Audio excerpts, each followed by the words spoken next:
السلام عليكم ورحمة الله وبركاته. الحمد لله رب العالمين معز المؤمنين مذل الكافرين، الصلاة والسلام على نبينا محمد الأمين وعلى إخوانه من الأنبياء والمرسلين وعلى صحابته أجمعين ومن اتبع سنته إلى يوم الدين. أما بعد، يالة قدامي محرم السر عند شيارات متو 39 የነቢዩላህ ሙሳና የፊርዓውን ታሪክ በሚል ቁርአን ላይ በተደጋጋሚና በበርካታ አንቀጾች የተነገረንን እጅግ በጣም አስተማሪ ታሪክ አጠር አድርገን የምናይበት ትምህርት ነው። አላህ ተባረከ ወተዓላ ቁርአን ላይ በተደጋጋሚ እንድናስተነትን ካለፉ ክስተቶች ትምህርት እንድንወስድ በተደጋጋሚ አነሳስቷል። ፈአዕተቢሩ ያ ኡሊል አብሳር ብላ ልቦና ባለቤቶች ሆይ አስተውሉ ብላ። ዱንያ ላይ እጅግ በጣም በርካታ ቀኖች አልፈዋል። በእነዚህ ቀናት ያለፉና የተከሰቱ ነገሮች የአላህን ተባረከ ወተዓላ አዕዘማና ሀያልነት ሁሉን አዋቂነት የሚያሳዩ ከመሆናቸውም በተጨማሪ በእነዚህ ቀናት ያለፉ ነገሮች በሙሉ ልብ ላለው አስተማሪ ናቸው። ወደፊትም ብዙ የሚከሰቱ ነገሮች እንዳሉ አላህ ነግሮናል። ከአሁን ቀደም አላህ ተባረከ ወተዓላ ለወልዮቹ ለባሮቹ ድልን ያጎናጸፈባቸውን ቀኖችን ስናስታውስ፣ አመፀኛ የነበሩና ግፈኛ የነበሩ ሰዎችን ያዋረደበትን ቀን ስናስታውስ፣ የተዋረዱትን እንዲዋረዱ ያደረጋቸውን ሥራ ከመስራት እንጠነቀቃለን። አላህ ተባረከ ወተዓላ የረዳቸውና የበላይ ያረጋቸው ሰዎችን ሥራ ለመስራትም ጥረት እናደርጋለን። ቁርአን ውስጥ ካሉ በተደጋጋሚ ከተነገሩና እጅግ በጣም በበርካታ ሱራዎች ከተዳሰሱ ታሪኮች መሃል አንዱ የሙሳና የፊርዓውን ታሪክ ነው። ቁርአን ላይ በተደጋጋሚ የተነሳበት ምክንያትም በሙሳና በፊርዓውን ታሪክ ውስጥ እጅግ በጣም አስተማሪ ክስተቶች ስላሉ፣ ግፈኛን አላህ እንዴት እንደሚያጠፋው፣ ትክክለኛ አማኝ የሆነን ሰው አላህ እንዴት እንደሚረዳው ከሙሳና ከፊርዓውን ታሪክ መረዳት እንችላለን። ቁርአን ላይ እንደ ሙሳ ታሪክ በብዛት የተነገረ አህዋሉና ሁኔታው የተዘረዘረ ታሪክ የለም። ከሱረቱል በቀራ ጀምሮ እስከ ሱረቱል አዕላ ድረስ ባለው በበርካታ ሱራዎች ውስጥ አላህ ተባረከ ወተዓላ የሙሳን ታሪክ ነግሮን። እነዚህ ሱራዎች ውስጥ የተዳሰሱ የሙሳን ታሪኮች እያንዳንዳቸውን መዘርዘር፣ ቅደም ተከተላቸውን ጠብቆ ማስቀመጥ እጅግ በጣም ረጅምና ተከታታይ ፕሮግራሞች የሚያስፈልጉት ጉዳይ ሲሆን፣ ዛሬ አጠር ባለመልኩ የሙሳን ዋና ዋና የህይወት ታሪክን ከሱረቱ አልቀሶስ በመነሳት ለመቃኘትና ለመዳሰስ ከዚህ ውስጥም የሚገኙ ጠቃሚ ነጥቦችን ለመጠቆም እንሞክራለን። فبالله التوفيق وعليه الاعتماد. الله تبارك وتعالى سورة القصص مقبئة ولاي نبي عليه الصلاة والسلام تلك آيات الكتاب المبين نتلو عليك من نبأ موسى وفرعون بالحق لقوم يؤمنون بلو يموسى أن تارك عليه السلام لنبي محمد صلى الله عليه وسلم زرزروا الله جو يه حقنا باطلا يمي ليو يقرآن أنكزوشنا جو ከሙሳና ከፊርዓውን ታሪክ የተወሰነውን እንገልጽልሃለን፣ እንዘረዝርልሃለን። ይህም እውነት ላይ የተመሰረተ ታሪክ እንደሆነ ከነገረን በኋላ አላህ ተባረከ ወተዓላ ከታሪክ የሚማሩት እነማን እንደሆኑም ሲገልጽልን ለቀውም ዩእሚኑን ብሎ ለሚያምኑ ሰዎች ብሎ በቁርአንና በሐዲስ ታሪክና ትምህርት የሚጠቀሙት ቀድሞውኑ ያመኑ ናቸው። ለሐቅ የተዘጋጀ ልብ ያላቸው ሰዎች ናቸው። ከቁርአን ትምህርትም ይሁን ከቁርአን ሊጠቀሙ የሚችሉት። ከዛ አስከትሎ አላህ ተባረከ ወተዓላ የፊርዓውንን ማንነት ነግሮናል። ፊርዓውን ምድር ላይ በአምባገነንነት የሚታወቅ በሀገሩ የነበሩ ሰዎችን በተለያየ መልኩ ከፋፍሎ የተወሰኑትን ባሪያና አገልጋይ አድርጓቸው ከበባድ ስራዎችን ያሰራቸው የነበረ በጊዜው የሚወለዱ ወንድ ህፃናትን እያረደ ሴቶችን በህይወት የተወ ምድር ላይ ፈሳድን የሚያስፋፋ ግፈኛ ንጉስ ነበር ይለናል አላህ ተባረከ ወተዓላ። ኢነሁ ካነ ሚነል ሙፍሲዲን ምንም ወንጀል ያልሰሩ ህፃናትን በማረድ ሌሎችን ደግሞ ማይቻልን ከበባድ ስራ በማሰራት ለሱ ደስ የማይለውን ነገር የሰሩትን ደግሞ የተወሰኑትን እስር ቤት በመክተት ሌሎችን አሰቃይቶ በመግደል ምድር ላይ ወንጀል ያበዛ ሰው ነበር። ሆኖም ግፉ በዚህ መልኩ እንዲቀጥል አላህ ተባረከ ወተዓላ አልፈለገም። ለተበዳዮች አላህ ተባረከ ወተዓላ ተበቅሏል። ግፈኞችንም ይበቃችኋል ብሏል። በዘመኑ ድግምትና ድግምተኞች የበዙበት ሁኔታ ነበርና ከነዚህ ድግምተኞች ጠንቋዮች መሃል አንዱ ወደፊት ከእስራኤል ልጆች ውስጥ አንድ ህፃን ልጅ ይወለዳል፣ በዚህ ልጅም ምክንያት ንግስናህን ታጣለህ በማለት ለፍርዓውን ነግረውት ስለነበረ ይህን ከሰማበት ጊዜ ጀምሮ በየጊዜውና በየአካባቢው የሚወለዱ ህፃናትን ማስገደል ጀምሯል። ጠንቋዮች በነገሩት መሰረት ለህይወቱ ሰግቶ ለስልጣኑ ሰግቶ ማለት ነው። በዚህ መልኩም ምንም ወንጀል ያልሰሩ በርካታ ህፃናት ህይወታቸውን አጥተዋል። እጅግ በጣም በርካታ እናቶች ደንግጠዋል፣ አዝነዋል። እናት በመውለዷ ትደሰት እንዳልነበረው በሱ ዘመን እናቶች በመውለዳቸው ይከፉ ይጨነቁ ነበር። ፍርዓውን ይኖር የነበረው ግብጽ ሀገር ሲሆን የሀገሩን ህዝብ በማሰቃየት የሚታወቅ ከመሆኑም ጋር ለየት ባለ መልኩ ግን የእስራኤል ዝርያ የሆኑ ሰዎችን እጅጉኑ ያሰቃይ ነበር። ቀን ሙሉ ከበባድ ስራዎችን ያሰራቸው ነበር። ይህን የጠንቋዮችን ወሬ ከሰማ በኋላ ደግሞ ወንድ ልጆችን በሙሉ ያረደ ሴቶችን ደግሞ በህይወት አስቀርቶ የማይችሉትን ከበባድ ስራ እየሰራ ይበድላቸው ይጨቁናቸው ነበር። አላህ ተባረከ ወተዓላ ይህ ግፍ እንዲቀጥል አልፈቀደም። አምባገነኑና ግፈኛው ፍርዓውን እንደዚሁ ረዳቶችና አጃቢዎቹ ማን አለብኝ በማለት አቅመ ደካሞችን መበደላቸውና መጨቆናቸው የሚያከትምበት ጊዜ ተቃረበ። ለዚህም የሚያስፈልገውን ነገር በሙሉ አላህ ተባረከ ወተዓላ እንዲመቻች አደረገ።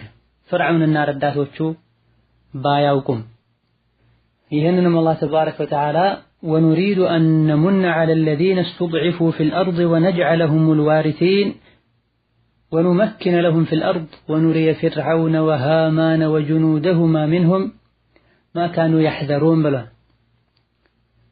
አቅመ ደካሞች የነበሩትን የበላዮችና ወራሾች ልናደርጋቸው ውለታን ልንውልላቸው እንፈልጋለን። ፍርዓውንን ሃማንና ረዳቶቹንም ይሰጉት የነበረው ነገር በተጨባጭ እንዲደርስባቸው ማድረግን እንፈልጋለን ብሏል አላህ ተባረከ ወተዓላ። በዚህም መሰረት የሙሳ እናት በወለደች ጊዜ አላህ ተባረከ ወተዓላ የወለደችውን ህፃን ልጇን ለተወሰነ ጊዜ ሳትፈራና ሳትሰጋ እንድታጠባ አላህ አዟታል። ይህንንም አላህ ተባረከ ወተዓላ ወአውሐይና ኢላ ኡሚ ሙሳ አን አርዲዒህ የሙሳን እናት አመላከትናት፣ ውስጧ ላይ ሐሳብ እንዲፈጠር አደረገን ወይም በህልም አሳየናት። አን አርዲዒህ ለተወሰነ ጊዜ አጥቢው። ሌሎች የተወለዱ ወንድ ህፃናት ላይ የደረሰው ችግር ይደርስበታል ብለሽ ስትሰጊ ባህር ላይ ጣዩ ብለን አዘዝናት አመላከትናት ይላል አላህ ተባረከ ወተዓላ። በተባለችው በታዘዘችው መሰረትም ሙሳን አለይሂ ሰላም የተዘጋጀ ሳጥን ውስጥ በማድረግ ኢትዮጵያን አቋርጦ የሚመጣው የአባይ ወንዝ ላይ ነህረን ኒል ላይ ጣለቻቸው። የአብራኳ ክፋይ የሆነውን ከማንም ከምንም በላይ መሳሳለትን ህፃን ልጇን ሳጥን ላይ አድርጋ ወንዝ ላይ ወስዳ ጣለች። መወለዱንም እናቱና የሙሳ እህት እንጂ ማንም አውቆ እንዳልነበረ የተፍሲሩ ዑለሞች ጠቅሰዋል። አላህ ተባረከ ወተዓላ አንድን ነገር ከፈለገ አስባቦቹን ሁሉ ያሟላልና ምንም እንኳ ወንዝ ላይ ወስደሽ ብትጥዪው ወላ ተኻፊ ወላ ተሕዘኒ ምንም አትፍሪ አደጋ ይደርስበታል ብለሽ ወላ ተሕዘኒ ከሱ በመለየትሽም አትዘኒ አትተከጂ ኢና ራዱሁ ኢለይኪ ወጃዒሉሁ ሚነል ሙርሰሊን ብሎ አብስራት። ውሃ ላይ ወንዝ ላይ ተጥሎ አይቀርም፣ እኛ ወደ አንቺ እንመልሰዋለን።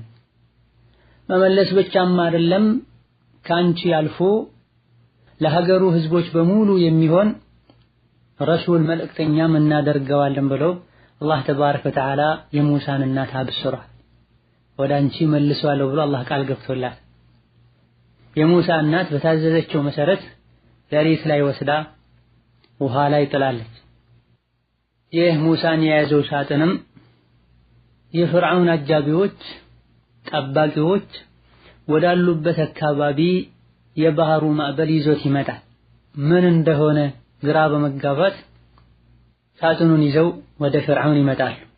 فالتقطه آل فرعون ليكون لهم عدوا وحزنا የፍርዓውን ረዳቶች ሳጥን ላይ ተደርጎ የተጣለውን ሙሳን ከወንዙ ላይ አንስተው አመጡት። ليكون لهم عدوا وحزنا እነሱ አላወቁም ወደፊት ለነሱ ጥላትና የሐዘን ሰበብ ሊሆንላቸው። ፍርዓውንና ሃማን እንደዚሁ ሰራዊቶቻቸው ካኑ ኻጢኢን ጥፋተኞች ወንጀለኞች ነበሩ፣ ሊቀጡ ይገባቸዋል። ወደፊት የሚቀጣቸውን ሰው ከባህር ላይ አንስተው አምጥተው ቤታቸው ላይ በክብር አሳደጉ ይለናል አላህ ተባረከ ወተዓላ። ያገኙትን ሳጥን ወደ ፍርዓውን ይዘው መጥተው ፍርዓውን ፊት ለፊት ተደርጎ እንዲከፈት ታዘዘ። ሲከፈት ውስጡ ላይ ያሉት ሙሳ ናቸው አለይሂ ሰላም። ገና ጨቅላ ህፃን ልጅ ጣታቸውን እየጠቡ ከጣታቸው አላህ ወተት እንዲወጣ አድርጎ እንደነበረ የተፍሲር ዑለሞች ረሂመሁሙላህ ተዓላ ጠቅሳ ተከፍቶ እንዳየው ፍርዓውን ሰላም አልተሰማው እንዲገደል አዘዘ።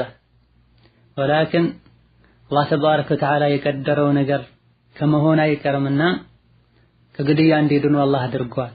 በጊዜው የፍርዓውን ባለቤት የነበረችው ኋላ ላይ አላህ በኢማን አክብሯት እዚሁ ዱንያ ላይ በጀነት ያበሰራት አሲያ ላ ተቅቱሉሁ አትግደሉት ዓሳ አን የንፈዐና ምናልባት ወደፊት ሊጠቅመን ይችላል አው ነተኺዘሁ ወለዳ ወይም ደግሞ እንደ ልጅ አድርገን እናኖረዋለን ከኛ ጋር በማለት እንዳይገደል ሐሳብ አቅርባለች።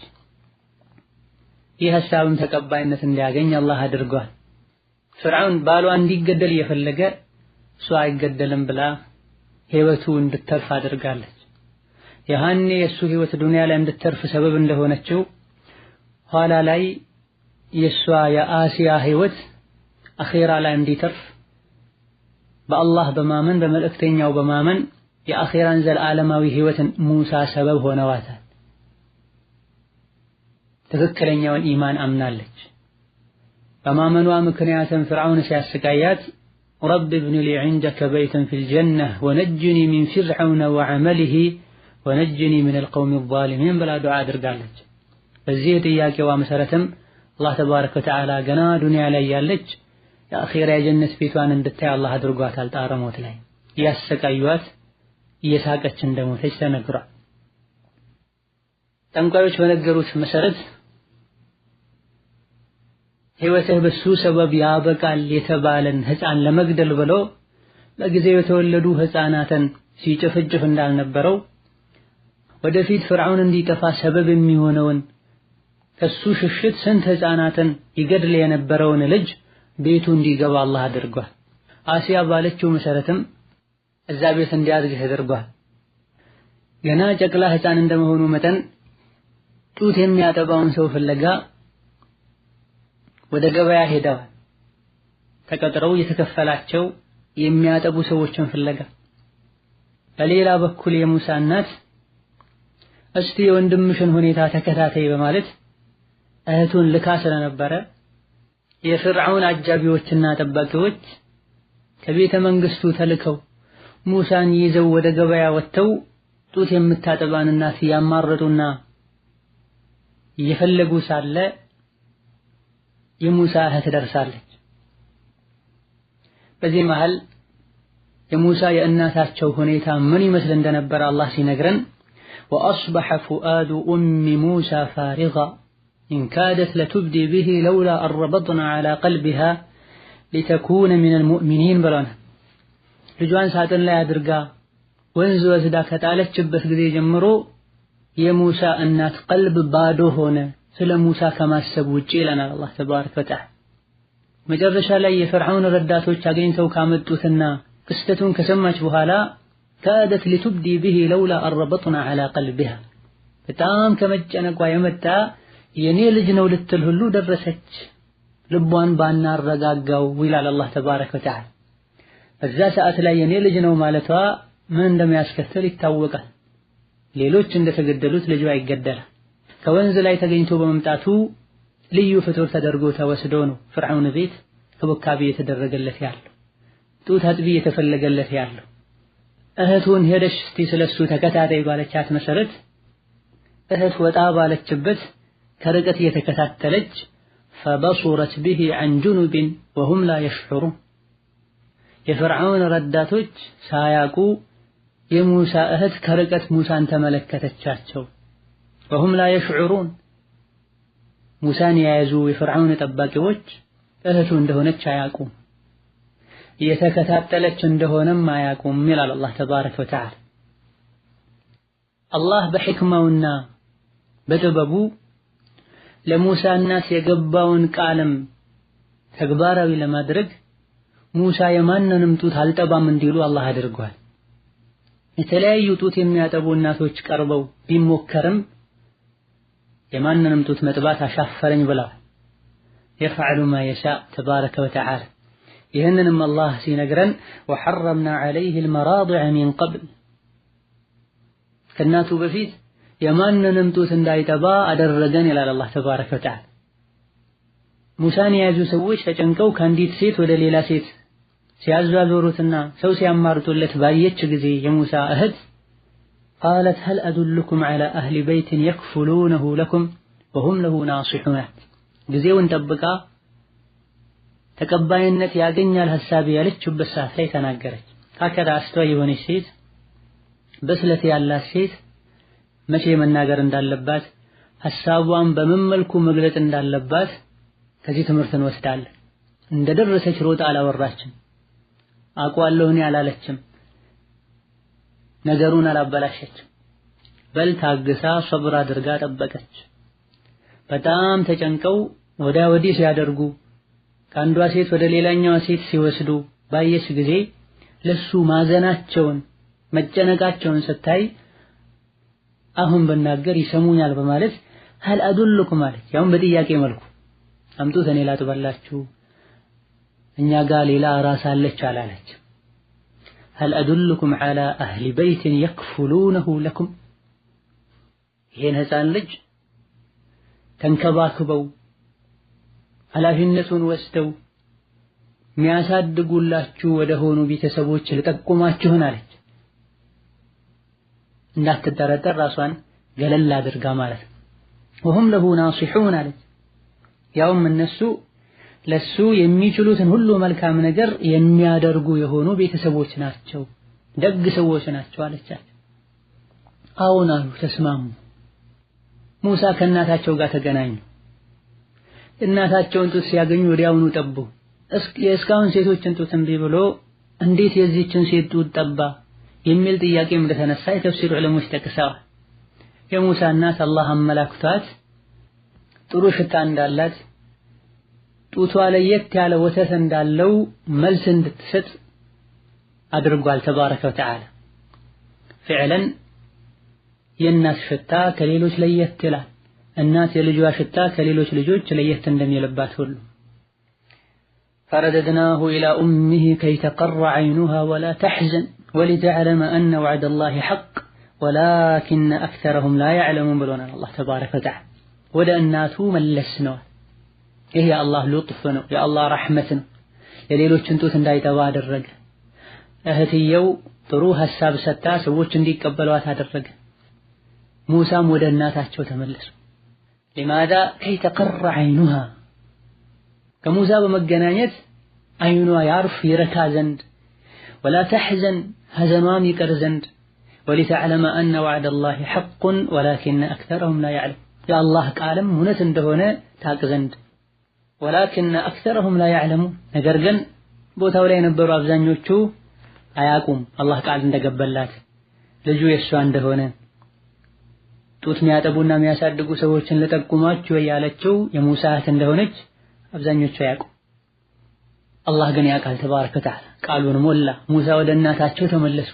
በየቀኑ አንዳንድ ዲናር የተከፈላት የራሷን ልጅ ያጠባች ጥቅም አገኘች። ሙሳ አለይሂ ሰላም እናታቸው ጋር እየጠቡ አደጉ። ያለ ጡት መኖር የሚችሉበት ጊዜ ሲደርስም ከእናታቸው ቤት ወጥተው ወደ አሳዳጊያቸው አሲያ ወደ ፍርዓውን ቤት ሄዱ። መጀመሪያም ወደ እናታቸው የተመለሱት ልጅሽ ነው አሳድጊ ተብላ ሳይሆን በጡት አጥቢነት እየተከፈላት እንድታጠባ። ሙሳ አለይሂ ሰላም ከዛ ወደ ፍርዓውን ቤት ተመለሱ። ፍርዓውን ቤትም እንደፈለጉ ሆነው በንጉስ ቤት ተንደላቀው አደጉ አለይሂ ሰላም።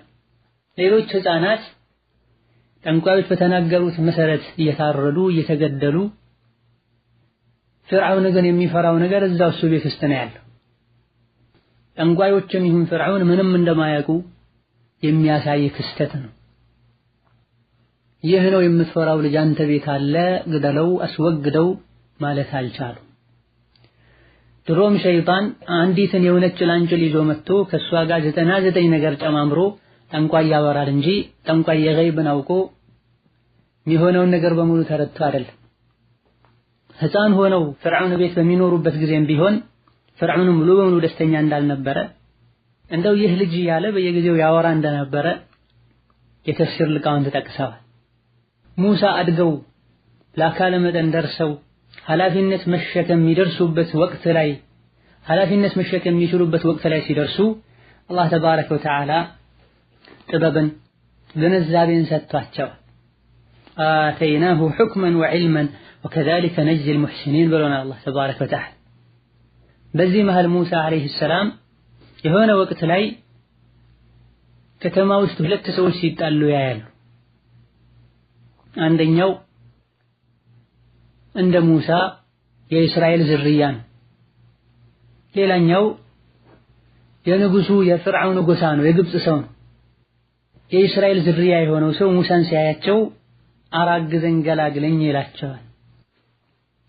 የተጣሉበት ምክንያትም ትልቅ የሚከብድ እንጨት ካልተሸከምክ ብሎ ላዩ ላይ ሊጭንበት ይሞክር እንደነበረ የተፍሲር ዑለሞች ገልጸው ቀደም ሲል እንደተጠቀሰው የእስራኤል ልጆችን አዳ ያደርግ እንደነበረ ከአቅማቸው በላይ የሆነን ስራ ያሰራቸው እንደነበረ ፍርዓውንና ረዳቶቹ ተነግሯል።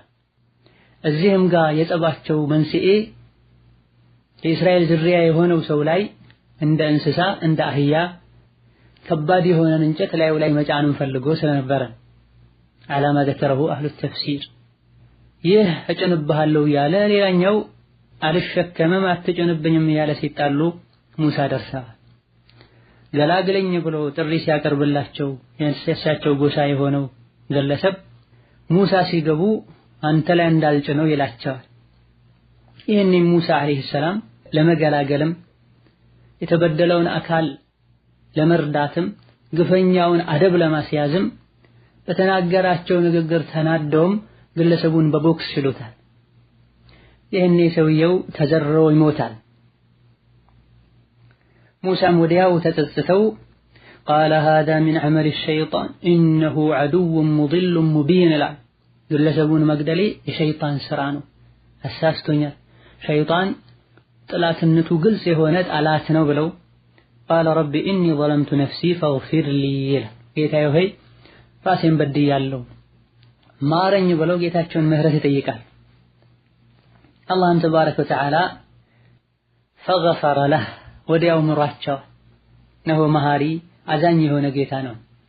ሙሳ አለይሂ ሰላም ስለማርከኝ ውለታን ስለዋልከልኝ ካሁን በኋላ ሙጅሪም ለሆነ ሰው ግፈኛ ለሆነ ሰው አጋዥና ረዳት አልሆንም ብለው ለጌታቸው ቃል ይገባል። ነፍስ አጥፍተዋልና በጣምም ተጨንቀው ያድራል። ከሰማይቱ ላይ ኻኢፈን የተረቀብ ምን ይደርስብኝ ይሆን እያሉ እየተጨነቁ አደሩ። በማግስቱ ትናንትና ድረስልኝ አግዘኝ ብሎ ሲጠራ የነበረው የእስራኤል ጎሳ የሆነው ሰው ከሌላ ሰው ጋር ሲጣላ አዩት። አግዘኝ ብሎ ሲጠራቸው ኢነከ ለገዊዩን ሙቢን ግልጽ የሆንክ ጠማማ ሰው ነህ አሉት ሙሳ አለይሂ ሰላም። ትናንት ባንተ ሰበብ ሰው እንድገድል አድርገኸኛል እያሉ ጠማማ አሉት። ሆኖም ሙሳ አለይሂ ሰላም ግፈኛ የሆነውን ግብፃዊውን ሊበቀሉና ለእስራኤላዊው ሊያግዙ ሲሄዱ ቀደም ሲል አንተ ጠማማ ያሉት ሰው የሀገራቸው ሰው የሆነው ግለሰብ እሱን ሊመቱ የመጡ መስሎት ቃለ አቱሪዱ አን ተቅቱለኒ ከማ ቀተልተ ነፍሰን ቢልአምስ ትናንትና ሰው እንደገደልከው ዛሬም እኔን መግደል ትፈልጋለህ እንዴ ብሎ ተናገረ። በዚህ አስደንጋጭ ንግግርም ይጣሉ የነበሩ ሰዎች ተለያዩ። ወሬውን የሰማው ሰው ወደ ቤተ መንግስት በመሮጥ ትናንት የተገደለውን ሰው የገደለው ሙሳ ነው በማለት ይናገራል። ቤተ መንግስት ጉዳዩ ከደረሰበት ቅጽበት ጀምሮ ቦታው ላይ ያሉ ባለስልጣናት ውይይት ይጀምራሉ። የገደለው ሰው ሙሳ እስከሆነ ድረስ ሙሳ መገደል አለበት ብለው ይመካከራል። ሙሳ እንዲገደል ተስማምተውም ሙሳ ካሉበት ተፈልገው እንዲመጡ ሰው ይላካል።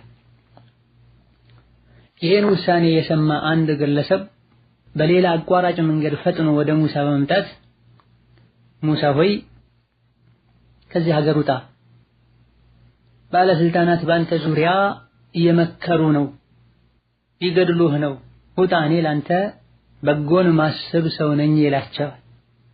ወጃአ ረጁሉ ሚን አቅሷል መዲነቲ የስዓ እየሮጠ ነው የመጣው። ይህ ግለሰብም ሙእሚኑ አሊ ፊርዓውን በመባል የሚታወቀው ግለሰብ እንደሆነ የተፍሲር ዑለሞች ጠቅሰዋል። ፍርዓውን ምንም እንኳ ግፈኛና አምባገነን ቢሆንም ከሱ ቤተሰብም ያመኑ ሰዎች ነበሩ። አንዱም ይሄ ነው፣ እየሮጠ መጥቶ ለሙሳ የነገረው ሰው ማለት። የዚህን ግለሰብ ታሪክ አላህ ተባረከ ወተዓላ ሰፋ ባለመልኩ ሱረቱ ጋፊር ላይ ነግሮናል። ሙሳ አለይሂ ሰላም በዚሁ ምክር መሰረት ሀገሪቱን ለቀው ይወጣሉ። በምን መልኩ እንደው ሲወጡ ሁኔታቸው ምን ይመስል እንደነበር አላህ ሲነግረን ፈኸረጀ ሚንሃ ኻኢፈን የተረቀብ ቃለ ረቢ ነጅኒ ሚነል ቀውሚ ዛሊሚን።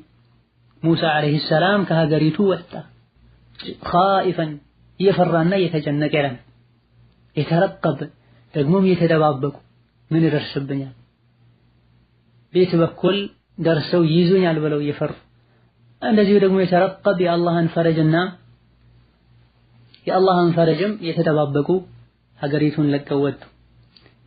በእግራቸው የተጓዙ በልባቸው ወደ አላህ ተመለሱ። በምላሳቸውም ጌታቸውን ለመኑ። ረቢ ነጅኒ ሚነል ቀውሚ ዛሊሚን፣ ከግፈኛ ህዝቦች ጥቃት አድነኝ፣ ሰላም አድርገኝ እያሉ ከሀገሪቱ ወጡ። መድየን በመባል ወደምትታወቅ ከግብፅ በእግር ወደ 8 ቀን የሚያስጉዝ ሀገርም ለመግባት አሰቡ። ወደዛ ጉዞ ሲጀምሩ መንገዱንም አያውቁትም ነበር። ወላኪን ዓሳ ረቢ አን የህዲየኒ ሰዋአ ሰቢል ብለው ቆርጠው ተነሱ። ቀጥተኛውን መንገድ አላህ እንደሚመራኝ ተስፋ አደርጋለሁ ብለው አላህን ይዘው ማያውቁትን ሀገር በበረሃ በጫካ ጉዞ ጀመሩ አለይሂ ሰላም። የመድየን ሀገር ሰዎች ውሃ የሚያጠጡበት ጉድጓድ ነበራቸው። እንስሳቶቻቸውን የሚያጠጡበት ጉድጓድ ጋር ሲደርሱ ወጀደ ዐለይሂ ኡመተን ሚነ ናስ የስቁን፣ ውሃ የሚያጠጡ ሰዎችን አዩ። ውሃ ከሚያጠጡ ሰዎች ውስጥም ለየት ያሉ 2 ሴቶችን አገኙ። ሰዎች እንስሳቶቻቸውን ያጠጣሉ። እነዚህ 2 ሴቶች ደግሞ እንስሳቶቻቸው ከሌሎች ሰዎች እንስሳት ጋር እንዳይቀላቀሉ እንስሳቶቻቸውን ሲሰበስቡና ሲከለክሉ አዩአቸው። ይህም ገርሟቸው ማ ኸጥቡኩማ ለምንድነው እንዲህ የምታደርጉት? ለምንድነው እንስሳቶቻችሁን ከሌሎች እንስሳቶች ጋር ቀላቅላችሁ ማታጠጡት? ብለውም ጥያቄ ያቀረቡላቸው። ያኔ ሴቶች ላ ንስቂ ሐታ ዩስዲረ الرعاء ወአቡና ሸይኹን ከቢር በማለት መልስ ሰጥቷቸው፣ እነዚህ ወንድ እረኞች እንስሳቶቻቸውን ጨርሰው ከማጠጣታቸው በፊት እኛ ከነሱ ጋር ተቀላቅለን አናጠጣም፣ ደግሞም የወጣ ነው አባታችን እድሜው የገፋ ሰው ስለሆነና መጥቶ ማጠጣት ስለማይችል እንጂ እኛ ሴት እንደመሆናችን መጠን አንወጣም ነበር ሲጀመረም። ከዚህም ሙስሊም እህት ትልቅ ትምህርት ልትወስድ ይገባታል። በሆነ ባልሆነው ከቤት መውጣት የለባትም ሴት ልጅ። በመሰረቱ ሴት ልጅ ቤት ነው መቀመጥ ያለባት። እንደዚህ አስገዳጅ ነገር ሲከሰት ልትወጣ ትችላለች። ከወጣች በኋላም ደግሞ በቂውን ጥንቃቄ ማድረግ ይጠበቅባታል። ከወንድ ጋር መላፋት፣ ከወንድ ጋር መሻማት፣ ከወንድ ጋር መቀለድና መጫወት አያስፈልግም። ወሀከዛ ከዚህ እንደምንረዳው አስፈላጊ ሆኖ ሲገኝ ችግር ይመጣል ተብሎ እስካልተሰጋ ድረስ አጅነቢ ወንድ አጅነቢ ሴትም ቢያናገር፣ አጅነቢያ ሴትም ከአጅነቢ ወንድ የሆነ ነገር ብትጠይቅ ችግር የለውም። ላኪን በአደብና በስርዓት መሆን አለበት። ማ ኸጥቡኩማ አጭርቃን ማናችሁ? ምንድናችሁ? ከየት ነው የመጣችሁት? የማን ልጆች ናችሁ? አላሉም ሙሳ። ማ ኸጥቡኩማ ምንድነው ችግራችሁ? ለምን እንስሳቶቻችሁን ታግዳላችሁ? እንዳይጠጡ ታደርጋላችሁ? የሚረዳ ነገር ካለ ሊረዱ ፈልገው ነው ሙሳ አለይሂ ሰላም። ወከዛሊከ ነጅል ሙህሲኒን ብሎ አላህ ሙህሲን እንደሆኑ ነግሮናል። በጎ አድራጊ ሰው ናቸው ሙሳ። ሴቶችን ባጭሩ ይሄን የምናደርገው ከወንዶች ጋር እንስሳቶቻችን ከሌሎች እንስሳት ጋር ተቀላቅለው በኋላ ለመለየት ከወንድ ጋር እንዳንላፋ ከወንድ ጋር እንዳንጠጋጋ ብለን ነው። እነሱ ጨርሰው ወጠጥተው ሲሄዱ ኋላ ላይ እናጠጣለን ብለን ነው አሏቸው። ወሀከዛ ከቤት ለመውጣት ከተገደድሽ ከባዶ ወንድ ጋር አትቀላቀይ። በተቻለሽ ያክል የመንገዱን ዳር ይዘሽ ሂጂ። ከቤት የወጣሽ እንደሆነ ሙስሊም እህቴ ሰዓትና ቦታ ሁኔታ መርጠሽ ውጪ። እንደዚሁ ለመዝናናት ተብሎ ወጥቶ መሽከርከር የሙስሊም ሴት ባህሪ አይደለም። ከዛም ሙሳ አለይሂ ሰላም ሌሎች እረኞች ያጠጡበት ከነበረው ጉድጓድ አጠገብ ሌላ ጉድጓድ ነበረ። ተከድኖ የነበረ ሌላ ጉድጓድ ነበር።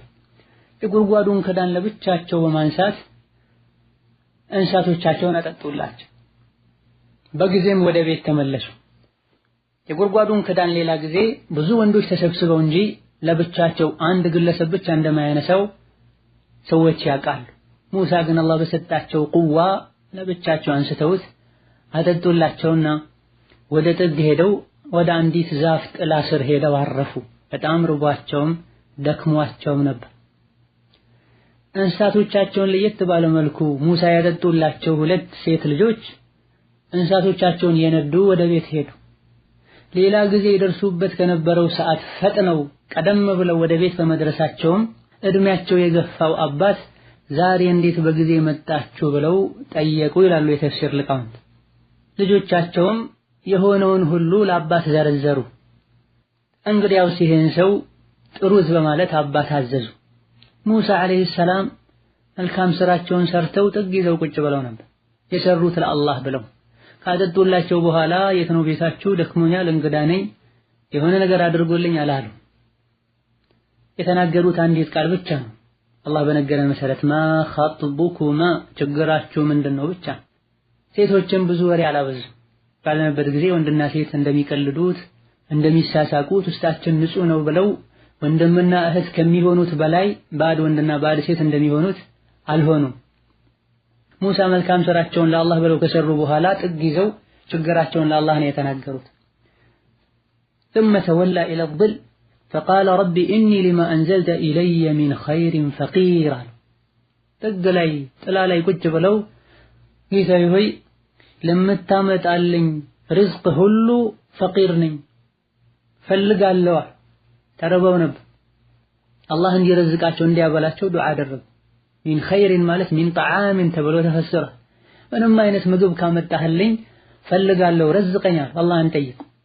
በዚህ መሃል አባስ ሂዱ ጥሩት ብለው ባዘዙት መሰረት فجاءت إحداهما تمشي على استحياء قدام እንስሳትን የነዱ አምጥተው ካጠጡት መሃል አንዷ በሐያ የተራመደች መጣችና አባቴ መልካም ስራ ስለሰራህልን ምንዳ ሊመነዳህ ይፈልጋል በማለት የአባቷን ጥሪ ያስተላለፈች። ጥሩ ስራ ስለሰራህልኝ ለአባቴ ነግሬዋለሁ እና ውለታ ልንከፍልህ ነው አላለች። ራሷን ገለል አድርጋ የአባቷን መልእክት ባጭሩ ነው ያስተላለፈችው። አባቴ ውለታ ሊከፍል ይፈልጋል ብቻ እኔ እንኳን አላለችው። ስላንተ ነግሬው እንኳን አላለችው። ዛሬ ወንዱ ወደ ሴቷ ለመቅረብ ሴቷ ወደ ወንዱ ለመቅረብ ማያወሩት ማያደርጉት ነገር የለም። የሸሪዓው ህግ ተጥሶ ማለት ነው። فجاءت احداهما تمشي ረጋ ብላ የተራመደች መጣች። የቦረቀች የዘለለች አይደለም የመጣችው፣ የሮጠችም አይደለም የመጣችው፣ ረጋ ብላ ሄደች። على استحياء እርምጃውም ሐያ የተሞላበት ነው። على استحياء የሚለው ላይ አንዳንድ ሙፈሲሮች እንደጠቀሱት ስትመጣ ፊቷን ሸፍና እንደነበረ ይናገራል። على استحياء قالت ሐያ በተሞላበት መልኩ ተናገረች። እየሳቀች ድምጿን ያለሳለሰች አይደለም የተናገረችው። ሐያ በተሞላበት አንደበት ቀስ ብላ ኢነ አቢ አለች። ራሷን አወጣች ጉዳዩ ፊትና እንዳይከሰት። አባቴ የድዑከ ይጠራሃል ليجزيك أجر ما سقيت لنا ስላጠጣህልኝ አለች። ወንድና ሴት ቀጥታ ሲገናኙ ሲነጋገሩ ሲያወሩ መሃል ላይ ሸይጣን ይገባል። ኢላ ማ ረሒመ ረቢ ስላጠጣህልን አባቴ ውለታ ሊክፈል ይጠራሃል አለቻቸው። በተባለው መሰረትም ሙሳ መጡ። ምግብ ቀርቦ ና ብላ ሲሏቸው ቅድም ላደረኩት ነገር ጀዛ ደምወዝ ከሆነ መስከፍለኝ አልፈልግም ለአላህ ብዬ ነው ያረኩት ብለው ሙሳ አለይሂ ሰላም አያሉ የሚል የተፍሲር ዑለሞች ንግግር አለ። አባትየው ደምወዝ አይደለም መከፍለ እንግዳ የማብላት ባህል አለን እኛ፣ በዛው መሰረት እንግዳ ስለሆንክ ነው ማበላህ ብለው መልስ ሰጡ። ሙሳም አለይሂ ሰላም በሉ። እየበሉ ሳለም ሙሳ ማን እንደሆኑ ከየት እንደመጡ ታሪካቸውን አጫወቷቸው። فلما جاءه وقص عليه القصص قال لا تخف نجوت من القوم الظالمين እኔ የመጣሁት ግብጽ ከሚባል ሀገር ነው። የወጣሁበት ምክንያት ሳላስበው በእጄ የሰው ህይወት አልፎ ነው፣ ሰው ገድዬ ነው፣ እየተፈለኩኝ ስለሆነ ሸሽቼ ነው የመጣሁት ብለው ሙሳ አለይሂ ሰላም ለአባትየው ታሪካቸውን አጫወቱ። አባትም ደግ ሰው ናቸው፣ ሷሊህ ናቸው። በርካታ የተፍሲር ዑለሞች እንደጠቀሱት ነብዩላህ ሹዐይብ ናቸው። قال لا تخف እንግዳው ሳትፈራ አትዘን قد نجوت من القوم الظالمين ከግፈኛ ሰዎች ድነሃል። ምክንያቱም መድየን የሚባለውን ያለህበት ሀገር ከፍርዓውን ግዛት ውጪ ነው፣ ከፍርዓውን ስልጣን ውጪ የሆነ ራሱን የቻለ ሀገር ነውና በሰው ሀገር መተው ስልጣናቸው ባልሆነ አካባቢ ላይ ዘልቀው አንተን ሊያጠቁ አይችሉምና ላ ተኸፍ ካሁን በኋላ ፍርሃት ስጋት የሚባል ነገር የለም ብለው ሙሳን አረጋጉ። ሙስሊም ወገንን ማረጋጋት ማጥናናት ትልቅ አጅር አለው። ከዚህ መሃል የአባትየው ሴት ልጅ አንዷ በመምጣት አባቴ ሆይ ይሄን ሰው እኛ ጋር ሰራተኛ አድርገህ ቅጠረው፣ ኢነ ኸይረ መን استأجرت القوي الأمين እንደው ሰው መኮናተርና መቅጠር ካለብህ ልትቀጥር የሚገባው በጣም ታማኝ የሆነና ኃይል አቅምም ያለው ሰው ነው። ሙሳ ደግሞ ሁሉንም ያሟላል፣ ታማኝም ነው፣ ጉልበተኛም ነው። ቅጠረው እኛ ጋር ስራ ይስራል። እነሱ ጋር ተቀጥረው ሙሳ ስራ እየሰሩ እንስሳቶቻቸውን እንዲያጠጡላቸው ሴቶች ከቤት እንዳይወጡ ማለት ነው። ዛሬ የሆነ ያልሆነ ሰበብ ፈጥረው ሴቶች ከቤት መውጣት ይፈልጋል። የሷሊሖች የነብዮች ልጆች ግን ኢማን ልባቸው ውስጥ ስር የሰደደ የአላህ ባሮች ግን ከቤት ላለመውጣት ምክንያት ይፈልጋል። ይሄን ሰው ቅጠረው እኛ ጋር ስራ ይስራ፣ እኛ እንዳንወጣ፣ እኛ ምን ሰራውን ስራ እሱ እንዲሰራ አለች። እንዴት ሙሳን ቀውይ አሚን አለቻቸው? ጠንካራ ታማኝ የሆነ ሰው እንዴት አለቻቸው? በምን አወቀቻቸው የተባለ እንደሆነ ቀውይነታቸውን ኃይል እንዳላቸው ጉልበት እንዳላቸው ያወቀችው ቀደም ሲል እንደተጠቀሰው የጉርጓዱን ክዳን ብቻቸውን ሲያነሱ በማየቷ። አሚን ታማኝ መሆናቸውን ደግሞ ያወቀችው ሙሳን ልትጠራ በሄደችበት ጊዜ ልክ ሄዳ ሙሳን ስታገኛቸው ሙሳ አንገታቸውን ደፉ፣ ቀና ብለው ሴቷን አላዩም። አንድ በዚህ አወቀች ታማኝ መሆናቸውን፣ አንድ በዚህ አወቀች። ሁለተኛ ደግሞ ወደ ቤታቸው ሲሄዱ ሙሳ ቤቱን ስለማያውቁ ልትጠራቸው የመጣችዋ ሴት ከፊት የሄደች ሙሳ ከኋላ ሄዱ ነበር። የሆነ ሰዓት ላይ ንፋስ እየመጣ እግሯና ባቷን ይገልጣት ስለነበረ ሙሳ አለይሂ ሰላም አንቺ ከኋላ ይሁኒ፣ መንገዱን ስስት ወደፊት ለፊት ወደ ትክክለኛው አቅጣጫ ድንጋይ የወረወርሽልኝ እሄዳለሁኝ ከኋላ ሁኚ ብለው ሙሳ አለይሂ ሰላም ከፊት ሆነዋል። ይሄን የሚያደርገው አማና ያለው ሰው፣ አላህን የሚፈራ ሰው። ስለዚህ ይሄን ሰው ቅጠረው አለቻቸው። በዚህም መሰረት ይህ ደጉ ሰው በርካታ ሙፈሲሮች እንዳሉት ነብዩላህ ሹዐይብ ኢኒ ኡሪዱ አን እንኪሐከ ኢሕዳ ብነተየ ሃተይኒ ዐላ አን ተእጁረኒ 8 ሒጀጅ፣ ለ8 ዓመት ራስህን ታከራየኛለህ ወይም ሰራተኛ ትሆንልኛለህ፣ ከነዚህ ሴት ልጆቼ መሃል አንዷን ድረሃለሁ፣ ከፈለከም 10 ዓመት ታደርገዋለህ። 10 ዓመት ካላረከው ብዬ ላጨናንቅህ አልፈልግም፣ ዝቅተኛው ብቻ 8 ዓመት እኔ ጋር ስራ አለኝ አሉ። ወይን አትመምተ 10 ፈሚን ዐንዲክ፣ 10 ዓመት ካረከውም እንደው በራስህ ፈቃድ ነው፣ እኔ ይሁን ብዬ አልጫነህም። ወማ ኡሪዱ አን አሹቀ ዐለይክ፣ ላስቸግርህ አልፈልግም። ሰተጅዱኒ ኢንሻአላሁ ሚነ ሷሊሒን፣ ኢንሻአላህ እኔን ከደጋግና ከጥሩ ሰዎች ተርታ ታገኘኛለህ ብለው ከሙሳ ጋር ውል ተፈራረሙ ማለት እንችላለን። ኢንሻአላህ ያሉት ለተበሩክም ለተሕቂቅም ይሄን አላህ ያሳካዋል። ኢንሻአላህ የአላህ ስም የተወሳበት ነገር በረካም ይሆናልና ቃላቸውን ከሚሞሉ ከደጋግ ሰዎችም ሆኜ ታገኘኛለህ፣ ቃሌን አላፈርስም። 8 ዓመት ስራ ከፈለክ ስራ አድርገው ከነዚህ ሴት ልጆች መሃል አንዷን ታገባለህ አሉ። ሙሳም አለይሂ ሰላም ቃለ ዛሊከ በይኒ ወበይነክ፣ 8 ይሁን 10 ይሁን የሚለው በእኔና በአንተ መሃል የሚያልቅ ጉዳይ ይሆናል። አየመል አጀለይን ቀضይቱ ፈላ ዑድዋነ ዐለይ፣ 8 ዓመትም ልስራ 9 ዓመትም ልስራ እኔን የሚጎዳ ነገር ብዙም የለም። ወላሁ ዐላ ማ ነቁሉ ወኪል፣ አሁን ለተናገርነው ንግግር ለተዋዋልነው ውል አላህ ተባረከ ወተዓላ ምስክራችን ነው፣ ሌላ ምስክርም አያስፈልግም ብለው ውሉ ተጠናቀቀ። ለሙሳም ቤት ውስጥ የነበረ ልዩ ብትር ተፈልጎ ተሰጣቸው። ሙሳ ስራቸውን ጀመሩ። ሁሉም ነቢያት በግና ፍየል ጠብቀዋል ይላሉ ነቢያችን አለይሂ ሰላቱ ወሰላም። የነቢይነቱን ምልክት ሙሳ ላይ ማየት ተጀመረ። ሙሳ አለይሂ ሰላም በውላቸው መሰረት ስራቸውን ጀመሩ። በትራቸውን ይዘው እንስሳቶቻቸውን ይዘው ይወጣሉ። በዚህ በትራቸው ለጊዜው እንስሳቶቻቸውን ይጠብቁበታል፣ አውሬ ሲመጣም ይመልሱበታል። ለእንስሳቶቻቸውም ከዛፎች ቅጠል ያረግፉበታል፣ ሲደክማቸውም ይደገፉታል። የውሉ ጊዜ ሲያልቅ ሙሳ ቤተሰባቸውን ባለቤታቸውን ይዘው ወደ ሀገራቸው ጉዞ ጀመሩ። 8 ዓመት ነው የሰሩት። 10 ዓመት ቁርአኑ ላይ የተነገረን ነገር የለም። ወላኪን ነቢ አያጎድልም፣ የሰራውን ስራ ሁሉ አሳምሮ ነው የሚሰራው።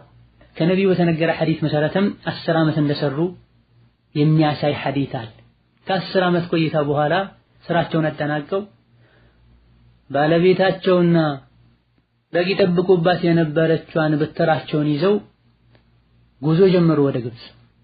መንገዱን በትክክል አያውቁትም ነበር። እየተንከራተቱ እየተጓዙ ባለበት ሰዓት ላይ እጅግ በጣም ትልቅ ክስተት ተከሰተ። ሙሳ ከተራ ሰውነት በመውጣት በጊዜው የነበሩ የሰው ልጆች በሙሉ አለቃና ምርጥ መሆን ወደሚችሉበት እርከን ተሸጋገሩ። ይህ በምን መልኩ ተከሰተ? ዝርዝር ሁኔታው ምን ይመስላል?